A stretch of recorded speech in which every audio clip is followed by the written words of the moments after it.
한 주간도 평안히 잘 지내셨습니까? 예. 아침 저녁으로 일교차가 굉장히 심해지고 있는 그런 상황입니다. 특별히 어르신들 건강에 유의하셔서 건강 상하지 않도록 그렇게 하시면 참 좋겠습니다. 우리가 인생을 살아가면서 어렵지 않을 때가 있을까라고 하는 생각이 듭니다. 하지만 현재는 그 어느 때보다도 더 어려운 시간들을 지나가고 있는 것 같습니다. 저는 살림을 이렇게 도맡아서 하는 사람이 아니기 때문에 물가가 얼마나 폭등하고 있는지를 현실로 잘 느낄 수는 없지만 배추 한 포기가 10,000원이 넘어가고 요즘은 조금 떨어졌다라고 하는 이야기를 듣기는 하지만 물가가 폭등하고 서민들의 삶이 굉장히 팍팍한 그런 상황 속에 있습니다. 그리고 코로나19가 거의 끝나가는 이 시점에 국제 경제나 또 세계 분쟁, 국가 간의 분쟁들의 상황이 한꺼번에 분출되어서 정신을 차릴 수 없는 그런 상황 속에 있는 것 같습니다. 이러한 때에 이 국가를 그리고 우리나라와 민족을 올바른 방향으로 이끌어가야 할 지도자들, 그들의 역할이 참 막중하다고 할 수 있는데 정치인들이나 지도층에 있는 사람들이 그 역할을 잘 수행하기보다는 서로 나뉘어서 갈등하고 다투고 또 정쟁을 일삼는 이런 일들이 계속되고 있습니다. 이러한 때에 우리 그리스도인들은 어떻게 살아가야 할 것인가 라고 하는 것에 대해서 오늘 하나님의 말씀에 귀를 기울여 보려고 합니다. 어떻게 살아가야 세상 속에서 맛을 잃지 않는 소금의 역할을 감당하고 이 어두운 시대 속에서 빛의 역할을 감당할 수 있을까라고 하는 것입니다.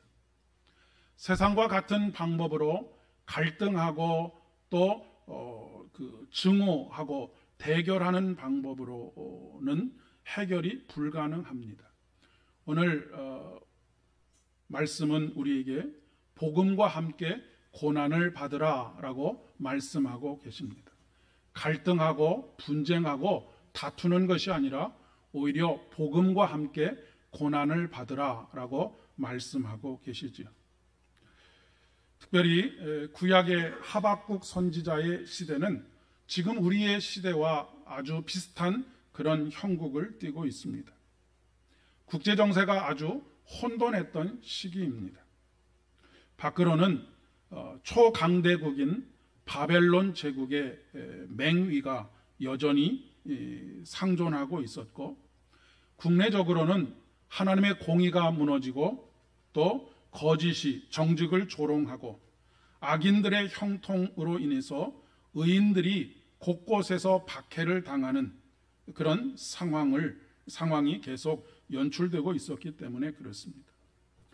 그 악행 속에서 서민들의 삶은 더욱 피폐하고 하루 한 끼를 해결할 수 없는 그런 상황 속에서 고초와 아픔과 고통을 당하고 있었습니다. 이 현실을 보고 있는 하나님의 선지자인 하박국의 마음은 답답하기가 그지 없습니다. 다른 사람들처럼 세상과 타협하고 세상의 논리와 방법으로 살아가면 그렇게 큰 문제의식을 가지지 못했겠지만 하나님의 영으로 감동된 삶을 살아가는 하박국의 마음 속에는 답답함과 더불어서 그의 마음 속에 한 가지 의문이 생겨났는데 그것은 무엇이냐면 왜 하나님 이렇게 악인들은 형통하고 악인들은 창궐한데 의인들은 고통을 당해야 합니까? 라고 하는 그런 의문이 들었던 것이죠. 거의 대부분의 선지서들은 이스라엘의 죄와 또 이스라엘의 악을 고발하고 또한 그 가운데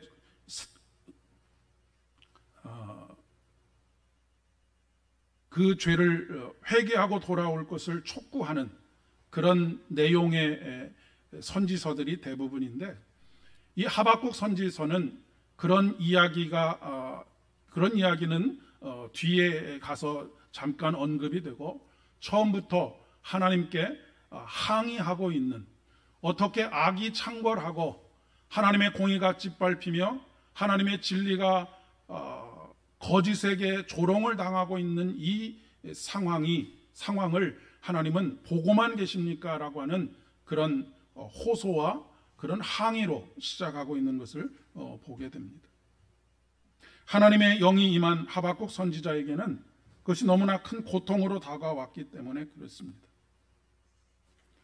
하박국이라고 하는 이름은 히브리어 동사로 하바크라고 하는 것에서 유래가 되었는데, 이 이름의 뜻이 무엇이냐면 손을 모으다라고 하는 뜻을 가지고 있습니다. 그리고 껴안다라고 하는 뜻을 가지고 있습니다. 그러니까 이 하박국이라고 하는 이름을 통해서 우리가 하나님께서 이 하박국 선지자를 통해 원하시는 그리스도인의 삶이 무엇인가를 찾아볼 수 있는 단초를 발견할 수 있게 됩니다. 적극적인 의미에서는 그 자신이 처한 현실과 백성들의 고통과 아픔을 껴안고 또 감싸 안는 삶을 살아가는 것이 바로 참된 그리스도인의 삶이다라고 하는 것을 말씀하고 있는 것입니다. 오늘 우리 그리스도인들이 그리고 한국 교회가 해야 할 일임을 말씀하고 있는 것이죠. 세상이 악하고 그로 인하여서 불평불만을 늘어놓는 것이 아니라 그리스도의 사랑으로, 불타는 사랑으로 품고 기도해야 한다라고 하는 것이죠. 또 다른 측면에서 소극적인 의미, 수동적인 의미에서는 하나님께서 그를 껴안아 주신다라고 하는 그런 의미로 해석해 볼 수 있을 것 같습니다. 우리 하나님께서는 품어주시는 하나님이십니다. 지금 하박국이 경험하고 있는 상황은 하나님께서 계시지 않는 것과 같은 상황, 하나님은 멀리 계신 것과 같은 그런 상황이지만, 하나님께서는 멀리 계신 것이 아니라 우리를 껴안고 계시다라고 하는 것입니다. 하나님께서는 우리에게 결코 무관심하지 않으시다라고 하는 것이죠. 언제까지 도대체 보고만 계실 것입니까? 라고 항의하는 하박국 선지자에게 비록 더딜지라도 기다리라 라고 말씀하시며 지체하지 않고 반드시 응하리라 라고 말씀하십니다. 그러면서 이러한 시대를 살아가고 있는 그리스도인들이 살아가는 방식이 있는데, 그것은 무엇이냐면 그 말씀에 이어서 나오는 말씀입니다. 모든 의인은 오직 믿음으로 말미암아 살리라 하는 말씀을 하고 계시는 것이죠. 앞으로도 여전히 세상은 세상의 논리와 세상의 태도를 가지고 움직여져 갈 것입니다. 그러나 우리 그리스도인들은 그럼에도 불구하고 하나님을 신뢰함으로 오직 믿음으로 살아가는 삶을 살아가야 한다라고 하는 것입니다. 그리고 나아가서 하박국 선지자는 하나님의 약속을 믿고 현실에서 기뻐하고 감사하고 찬양하는 삶으로 그의 삶이 변해가고 있는 것을 보게 됩니다. 이것은 단순히 미래를 낙관적으로 보는 긍정의 심리학의 결과가 아니라 하나님의 신실하심을 믿고 그 약속의 확실하심을 믿고 미래에 이루어질 현실을 오늘 우리의 삶의 현실로 앞당겨서 살아가는 것입니다. 이것이 바로 우리가 고백하는 종말론적인 신앙입니다. 하박국 선지자는 이렇게 노래합니다. 지금 현실은 비록 무화과 나무가 무성하지 못하고 포도나무의 열매도 없을 뿐만 아니라 감람나무의 소득도 없고 밭에 먹을 것이 없으며 우리의 양이 없으며 외양간에 송아지가 없는 상황이다. 그러나 나는 여호와로 말미암아 즐거워하며 나는 구원의 하나님으로 인하여 기뻐하리로다 라고 고백하고 있습니다. 그러면서 이런 삶을 살아가게 하는 가장 중요한 동력이 무엇이냐면 주 여호와는 나의 힘이시라 나의 발을 사슴과 같게 하사 나를 나의 높은 곳으로 다니게 하시리로다라고 노래하고 있습니다.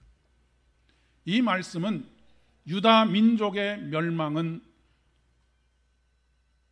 주변 강대국 때문이 아니라고 하는 것이죠. 이스라엘 역사 속에서 주변의 강대국들이 없었던 적이 한 번도 없습니다.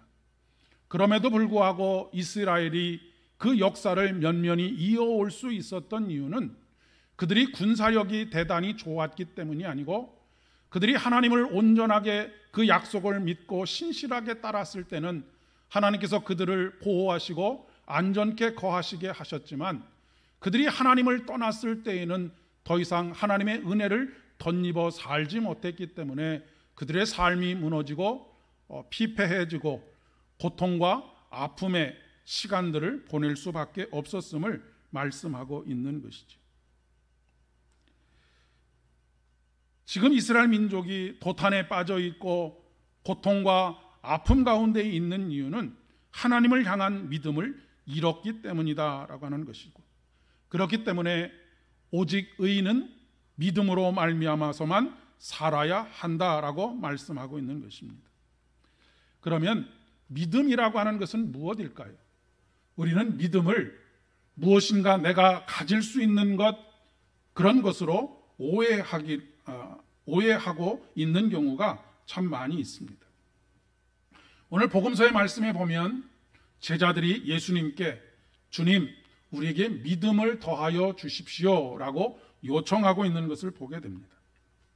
우리는 보통 믿음이라고 하면 어떤 능력을, 문제를 해결할 수 있는 어떤 힘을 떠올리기 쉽습니다.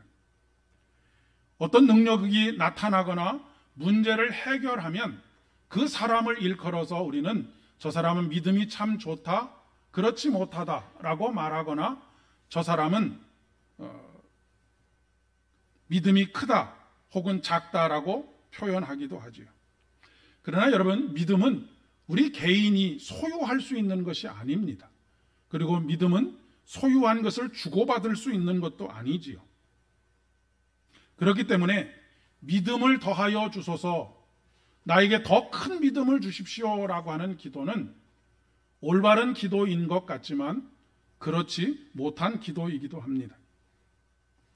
예수님께서 믿음을 더해달라고 요청하는 제자들에게 너희에게 겨자씨 하나일 만한 믿음이 있었더라면 이 뽕나무를 뿌리가 뽑혀서 바다에 심기어라 하였을 것이요 그것이 너희에게 순종하였으리라 말씀하십니다. 여기서 말하는 겨자씨 하나일 만한 믿음이라고 하는 것은 그렇게 작은 믿음이라도 있으면 그렇게 할 수 있다라고 하는 의미가 아닙니다. 우리 안에 겨자씨 하나일 만한 믿음이 없다라고 하는 것을 말씀하시려고 하는 것이죠. 믿음은 우리가 큰 믿음, 작은 믿음을 가지고 그것을 사용해서 무엇인가를 하는 것이 아니라 믿음은 하나님과의 신뢰의 관계입니다. 하나님을 향한 신뢰인 것이죠. 기도의 능력과 열매가 나타나는 것은 우리가 믿음을 소유했기 때문에가 아니라 우리가 하나님과 연결되어 있기 때문에 하나님께서 그 일들을 하신다라고 하는 것이 성경의 정신이라고 하는 것입니다. 믿음을 가졌다라고 하는 것은 우리가 예수가 우리 안에 내주하신다라고 하는 그런 의미인 것이죠. 그렇기 때문에 사도 바울은 내게 능력 주시는 그분 안에서 내가 모든 일을 다 할 수 있다라고 하는 것이 아니라 그분이 나를 통해서 모든 일을 하신다라고 하는 그런 고백을 하고 있는 것입니다. 능력이 나타나는 것은 내가 믿음, 큰 믿음, 더해주시는 믿음이 있어서 능력이 나타나는 것이 아니라 하나님을 향한 신뢰가 크고 그분에게 그 신뢰로 인하여서 전적으로 의지하는 삶을 살아가게 될 때 그분이 우리를 통해서 일하신다라고 하는 그런 의미입니다. 이것이 바로 이어지는 말씀을 통해서 우리가 우리 자신을 무익한 종이라고 고백할 수밖에 없는 이유입니다.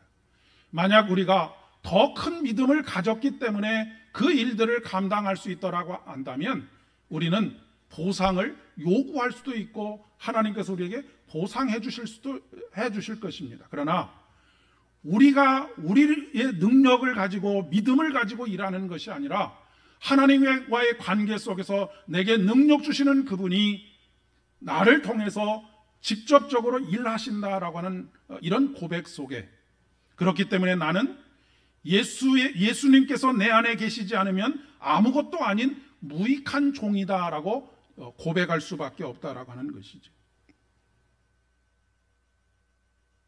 여기서 무익한 종이라고 하는 것은 쓸모없는, 가치 없는 종을 말한다기보다는 오히려 깨달을수록 내가 은혜가 절실하게 필요한 그런 존재라고 하는 것, 하나님을 절대 의존하며 예수 그리스도를 믿는 그 믿음 가운데 살지 않으면 아무것도 아니다라고 하는 것을 깨닫게 되는 것입니다. 이것을 사도 바울이 깨닫고 우리에게 고백하고 있는 것은 죄가 더한 곳에 은혜가 넘쳤나니라고 그렇게 고백하고 있는 것이죠. 믿음은 하나님의 선물입니다. 오늘 디모데서를 통하여서 우리에게 잘 말씀해주고 있는 것은 이 믿음은 먼저 내 외조모 로이스와 내 어머니 유니게 속에 있더니 내 속에도 있는 줄을 확신하노라 라고 말씀하고 있습니다. 믿음은 우리 개인의 고백을 필요로 하기도 하지만 믿음은 지극히 공동체적이라고 하는 것입니다. 그렇기 때문에 우리가 가정에서 믿음으로 하루하루를 살아가는 것, 그리고 모든 가족 구성원들이 믿음으로 하나님 앞에 나아가는 일들이 필요한 것입니다. 그리고 또한 우리가 지금 고백하고 있는 모든 믿음의 고백들은 공동체의 고백입니다. 2000년 기독교 역사 속에서 공동체가 고백해 왔던 것들을 우리가 믿음으로 받아들이고 동일한 고백을 하면서 살아가는 것이라고 하는 것입니다.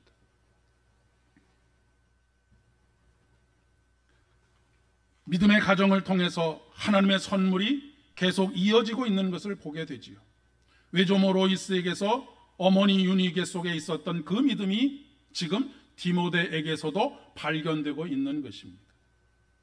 그러니까 이것이 어느 날 갑자기 나타난 것이 아니라 하나님께서 주시는 선물로서 우리 공동체를 통해서 이어지고 또한 우리의 가정을 통하여서 계속해서 이어져 가는 것이다 라고 하는 것을 말씀하고 있는 것이죠. 그렇기 때문에 오늘도 우리 장로님께서 기도해 주신 것처럼 다음 세대의 공동체가 대체에 대한 우리의 막중한 책임이 바로 여기 있는 것입니다. 외조모 로이스에게 있었던 그 믿음이 어머니 유니게를 통하여서 디모데에게 연결되는 것처럼 선대의 믿음의 역사들이 오늘을 살아가는 우리들의 믿음의 고백이 되어지고 또한 다음 세대의 고백이 되어지는 이런 일들이 우리 공동체를 통해서 일어나야 한다라고 하는 것을 말씀하고 있는 것이죠. 선물을 받은 사람의 가장 첫 번째 반응이 무엇이겠습니까? 감사입니다.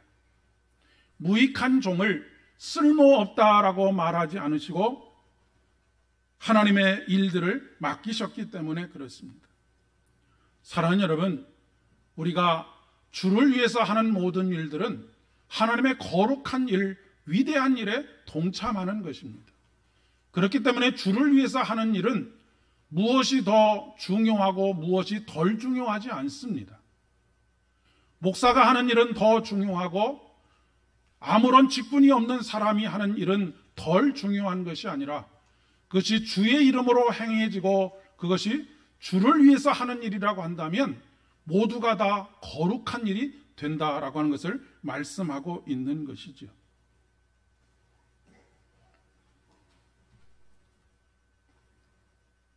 그런데 무슨 연유인지 디모데는 머뭇머뭇거리고 있었습니다. 그의 마음속에 있는 두려움 때문입니다. 그 두려움의 가장 근본적인 원인은 사도 바울이 지금 감옥에 갇혔다라고 하는 사실 때문입니다.